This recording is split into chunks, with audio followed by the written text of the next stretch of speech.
Hi Virgo, welcome to your March 2020 reading. Thank you guys so much for being here. We are officially in Pisces season. Now this opposite activity can feel really great for some of us, and for others of us it may feel a little bit strange. Either way, Pisces season is going to be carrying us into the new astrological year. So there are a lot of things kind of closing out for us, which I think is kind of the theme for 2020. Really that transition period between our old selves and our new selves. And you guys seem to be sitting real content with wherever you are. Queen of Cups in this particular image has her eyes closed, a really peaceful smile on her face. She's not really trying to get anywhere. She's not trying to do anything or to accomplish things. She's just very happy with where she is. I think that kind of modus operandi is going to be important for you, because that strategy is going to make the weird stuff feel a lot less weird. We have to acknowledge the Sun conjunct Neptune in the 7th house. For those of you who are in relationships, this could, on one hand, it could actually really enhance your relationships and help you guys to grow together and to, kind of take your relationship to the next level. For those of you who are in a little bit of shaky relationships, this particular transit, along with Saturn, who is going to be making his way into the 6th house, as he finishes out his 27th degree, 28th degree, 29th degree of Capricorn this month, there could be some really strange things that happen during that time. It's kind of like Saturn's last Saturnian Capricorn push to make sure that we kind of learn these lessons before we start implementing change into our lives. And that's a very romantic placement. 5th house, 7th house for you guys this month. So there is a lot of romance in the air. But ultimately, the more chill you can be, the easier everything is going to be, because you can expect something to illuminate. Now, it doesn't necessarily have to mean on the external world, but it can be internally. So you can expect at some point during the month of March that you're going to have some kind of a revelation, all right? And the Temperance card is what keeps you tempered. It's what keeps you at bay. It's what keeps you super chill. This is not an energy of lashing out or acting out of heated or intense emotion. It's not a time to be aggressive with things, Mars in the 5th house is probably really going to want to make you express yourself. That is going to counterbalance the Mercury Retrograde. So the Mercury Retrograde is going to soften our communication a little bit, but the Mars in the 5th is going to say, but you still got to say what you got to say. You still got to do it. You still got to stand up for yourself. You still have to, put yourself out there a little bit. So it's all very balanced. It's all very nice. And as we make our way into the 9-card block, the first card we get is the Sun, which is the ruler of the 5th house. And it's just the epitome of happiness and joy, which I look on this Queen of Cups face and I say, okay, well, even if Virgo is having a little bit of a difficult time with some aspect or some area of their life, be it their love life or be it their financial life, all in all, when they really take a moment to feel the gratitude, they can and they will. The Sun energy helps us to really illuminate the parts of our lives, the parts of ourselves that are maybe a little bit ignored. And when we start to give awareness to the parts of ourselves that have been ignored, amazing things can really start to happen. And I believe this is a month that will feel like nothing's happening. And yet when you look back on this month, you'll be like, oh my gosh, so much happened. I didn't realize it when I was in it, but this was my transporter month. This was the month that literally carried me over into where I am today. And there will be a lot of gratitude looking back on what's going on.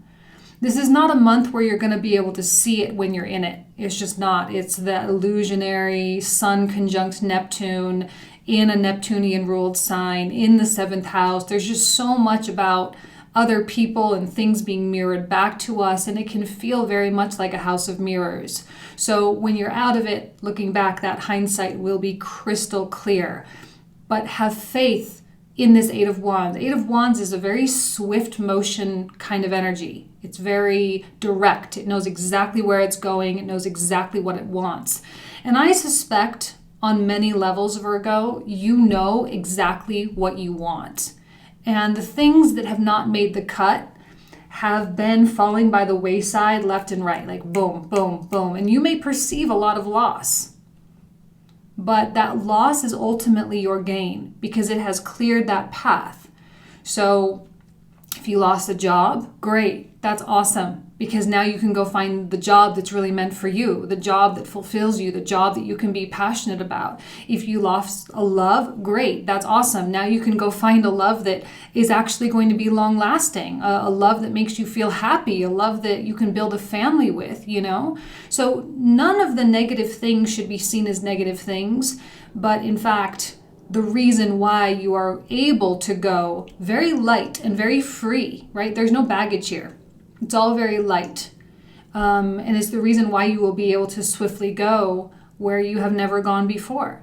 And I do believe that Virgo is really pushing their limits right now in a way that is, like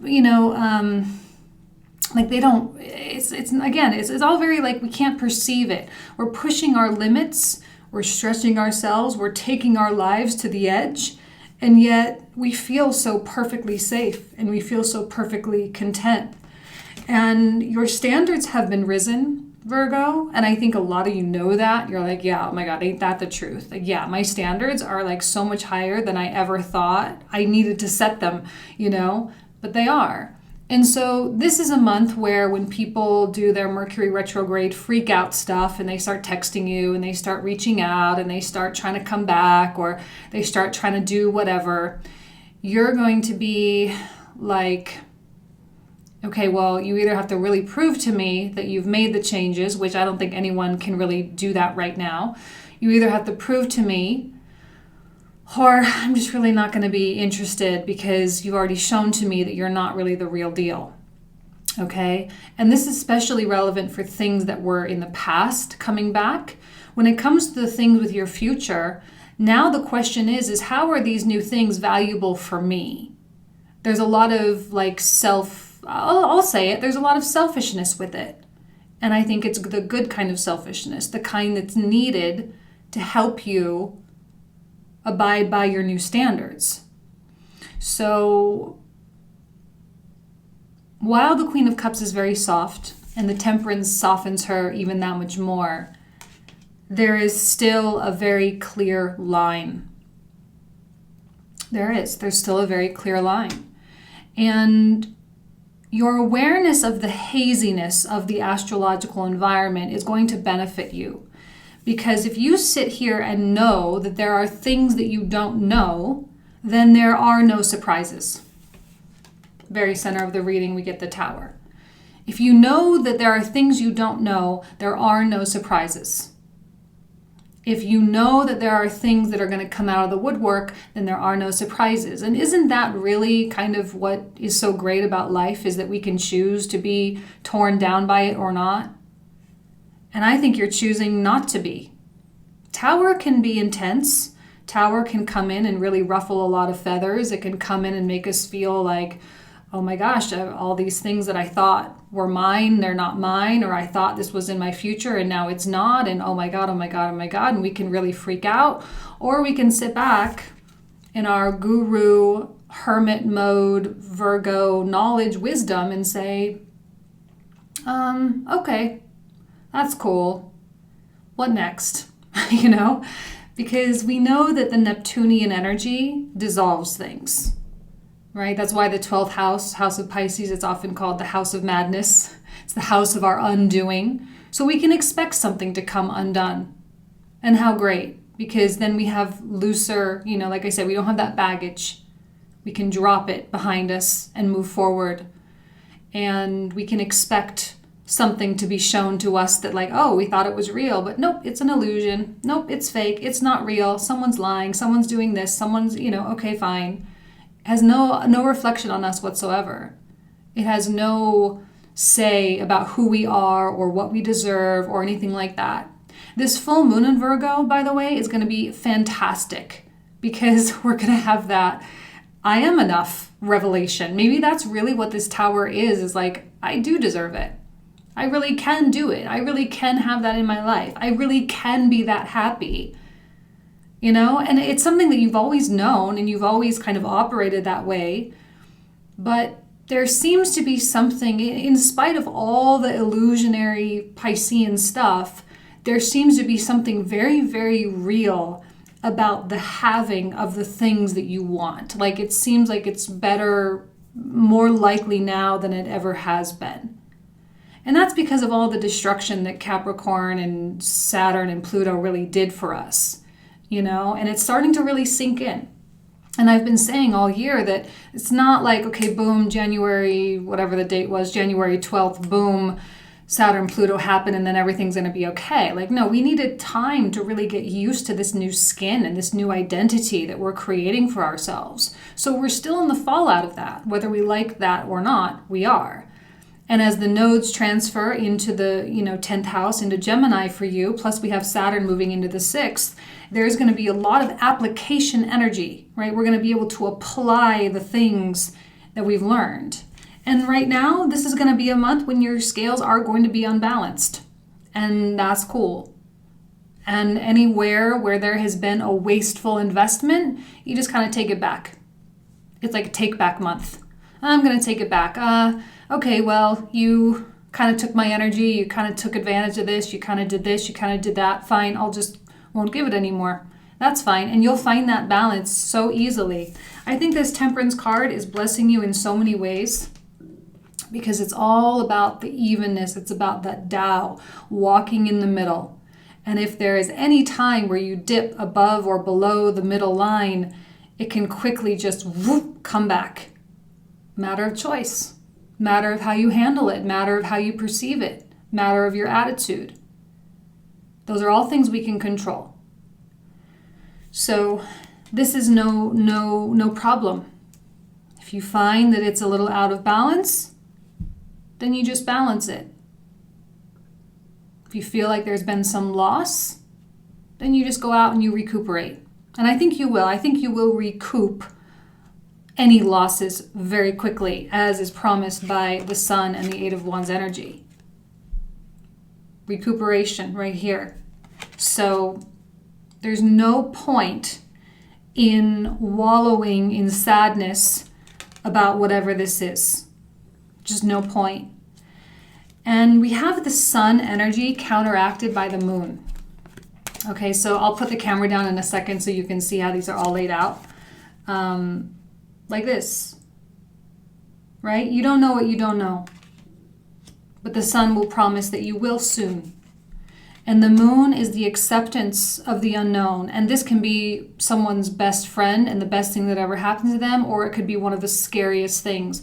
A lot of people get nervous when the Moon energy comes out because they can say, oh my God, there's going to be secrets, there's going to be illusions or delusions, or like, yeah, okay, it's Pisces season. We have a card of Pisces coming out. So, okay, and it doesn't really matter.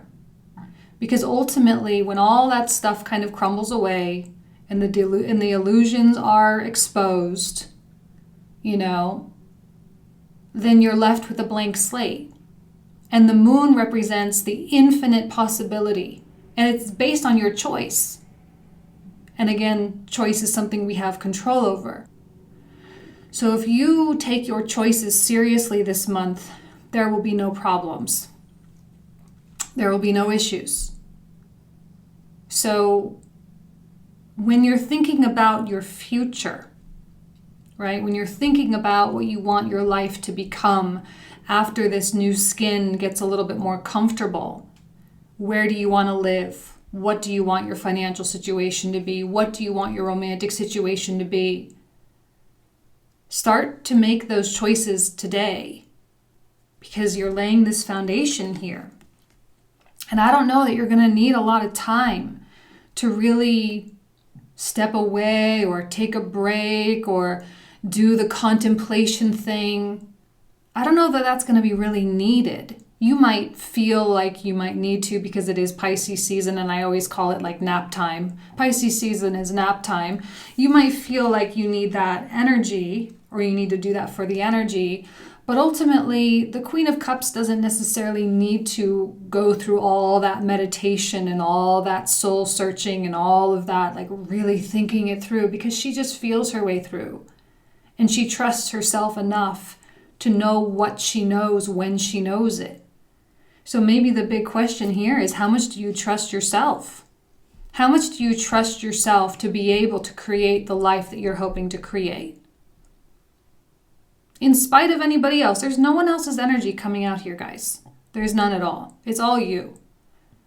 Which makes sense. Fifth house energy, right? I mean, like literally, it's like Mars, South Node, we have Moon in there today, we have Jupiter, we have Saturn, and we still have Pluto in there. So, I mean, fifth house is about you. So, you don't need to take all this time. You don't need to really think things through. You don't need to be so pensive. I say get to work. You know, it's Pisces season, and the saving grace in this time to help us breathe in this very oceanic kind of energy is the day-to-day work, which is where you thrive, Virgo. In the tasks, answering the emails. I'm saying this to everybody, but it's especially true for you because we're kind of getting the earth-water axis going on, okay? The earth part of you, that beautiful Virgo, sun, moon, or rising that you've got, is trying to get you to accomplish things. And even if that's just making your bed or washing your hair, that is okay.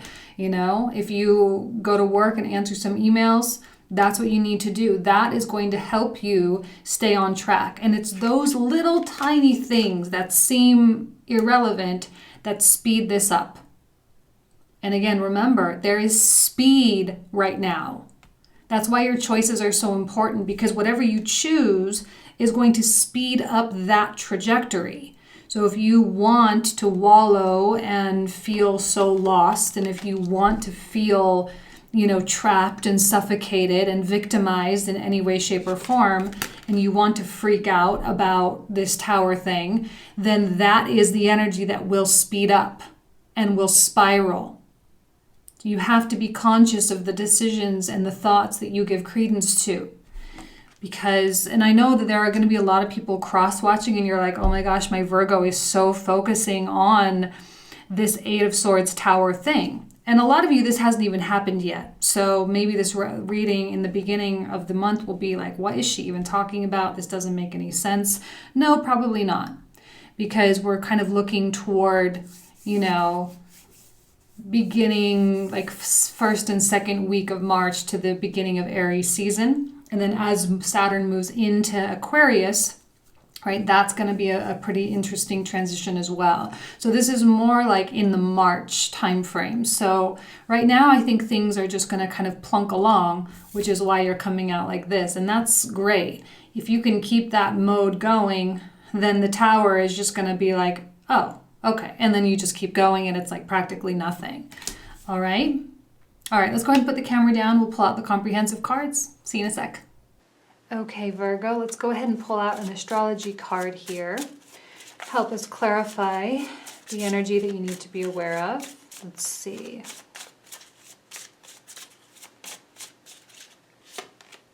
Air. Beautiful. I like Virgo operating with the air energy because you are a highly intellectual sign anyway, and you're ruled by Mercury, which is all about the mind. And there's a component of strategy with air and using the mental power. I actually like the balance of the Queen of Cups with the air because it's the perfect combination of the masculine and feminine, the receptivity, but also that like really going out and making things happen. I do not see laziness here. Guys, I don't see it. If you need to recharge, because yes, when the sun connects with both Neptune and then again, beginning of Aries season, he'll connect with Chiron.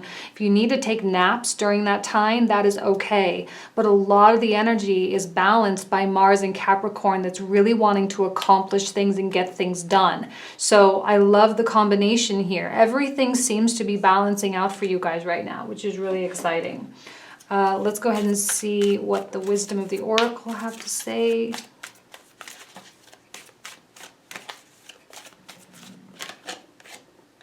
A change in the wind. Well, ain't that the truth? We have not only bringing in a new astrological year, but we have bringing in the new decade for Virgo. That's why your choices right now are so critical, so important. That's why the goals that you set and the actions that you take to go about accomplishing them are so important.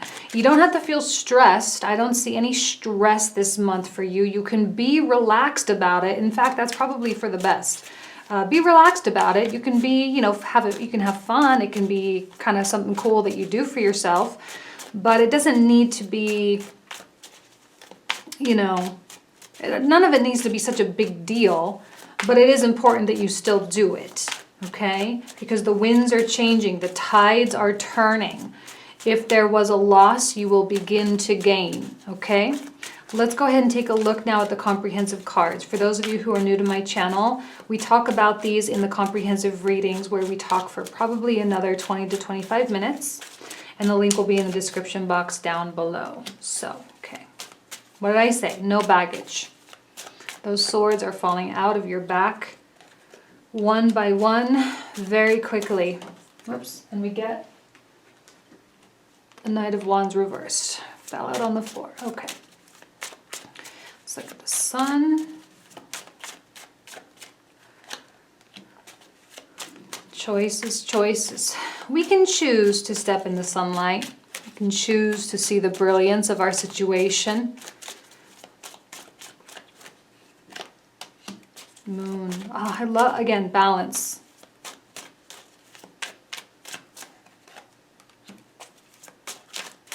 Eight of Wands. Let's see. Beautiful. That's really where Virgo loves to be. And I love the wheat field and the Virgo connection with the wheat, which is really about reaping what you sow. So the question is, as we make our way to planting season, Aries season, what do you want to sow? If you don't know, take the time to think about how you want your life to start shaping up. What kind of business do you want to create? What kind of book do you want to write? What kind of house do you want to live in? What kind of impact do you want to make on the community? Or none of those things, anything. What kind of fitness goals do you have? What kind of health goals do you have?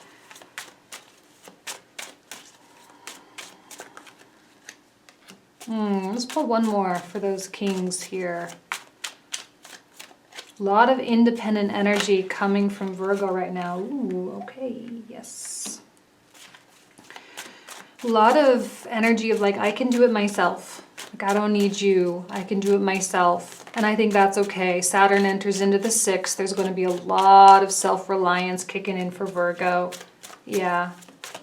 Let's do a couple more for Eight of Swords. Pull this one. Hangman. Okay. Another card of Pisces, by the way. Tower. Yes.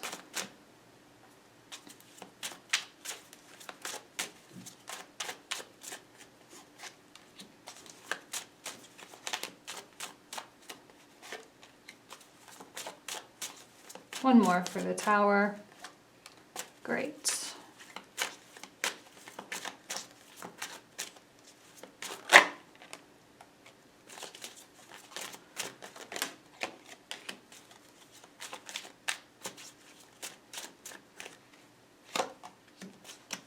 Beautiful. I think y'all are getting so busy. There's so much energy of like not I don't know, it's all energy about like getting out there, putting yourself out there, really productive, like the way Virgo likes to be. I don't see a lot of fear in Virgo right now, which is a really good thing too. I see fearlessness, I see courage, I see passion, and maybe it's a passion that has been really hard to come by lately. Passion for life.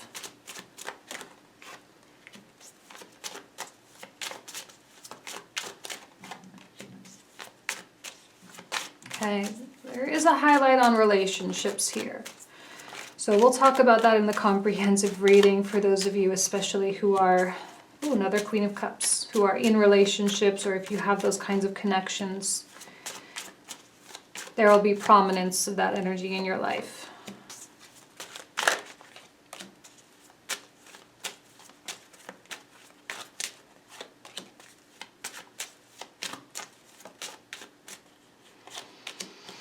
Okay. Justice reversed, Devil reversed. I think those go hand in hand with the Tower energy. So this is where we'll pick up for the comprehensive. If you guys want to join me, link will be in the description box down below. All right, thanks so much. Take care. Bye-bye.